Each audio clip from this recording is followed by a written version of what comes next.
جبر بریارا زیدکرنا خرجین درکتنا دروی ترکیه کسین کجنافچین جدایم باکور کردستان با آرمانجا بازرگانی اکا بچو کاتنو چون دکرین کم بویه اردال جنیسیبینا باکور کردستانیه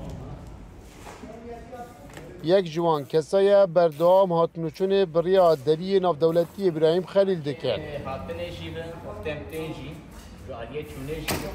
دبار آخوا و مالبات آخوا به وی بازرگانیه دکن لیزدکرنا بهای پول درکتنا در وی ترکیه باریوی گران کریا و دهاتا کوبری به دست دخست کمتر بویه مثلا مليار جمر تركب بمقلتي الفربمي او مليار اخوشي ولا ما بري حفصد ورقه بو نهابو 1000 ورقه يعني هواي تبخوشي دبيني تشتيقم دبن تشتيقو جمرما تشتيقو جمع شو برن عبيتن ابا يعني ام سر وسر جانا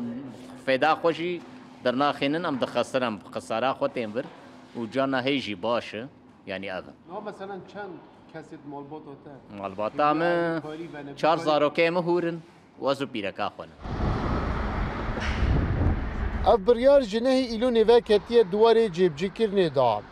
جه 710 لیره هم بویه 1000 لیره گوبرجا 40.8 صده زیده بویه پیشتر اف بازار زاخو تجیب و جوالاتی باکور کردستانه لنها به هجمار این کم تندیتنه باطمانه ما از 4 سالت ما بره گرانبینا پوله چاش تا بجم خالو پیشی خو 150 میلیونی چو 600 میلیارد جبو ما نقوشه ام هفته د جارم تن د چن خالو مرا گران بیا نقوشه خالو قارنجا هوتن قارنجا را گراند به نه پولتنه پول ری تن سر کو پید روجا سر پرید مینن جبر و نکارم ورناره بدهان دکانین لسریا دری ناف دولتی ابراهیم خلیل جی بکران والا بوینه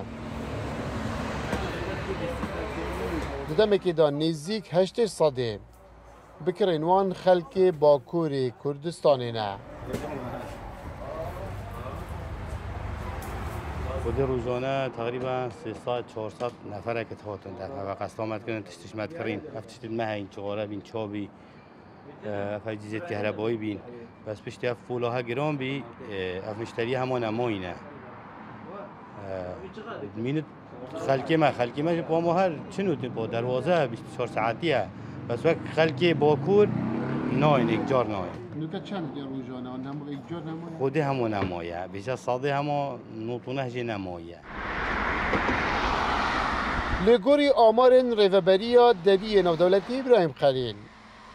بری بریار روزانه 5-6 هزار کسان هاتنو چون دکرن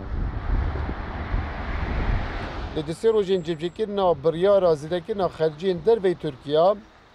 افجمار نزدیک 5 صده کمتر بویه جبو 3-4 کسان غریب مجید روداو دری ناف دولتی ابراهیم خلیل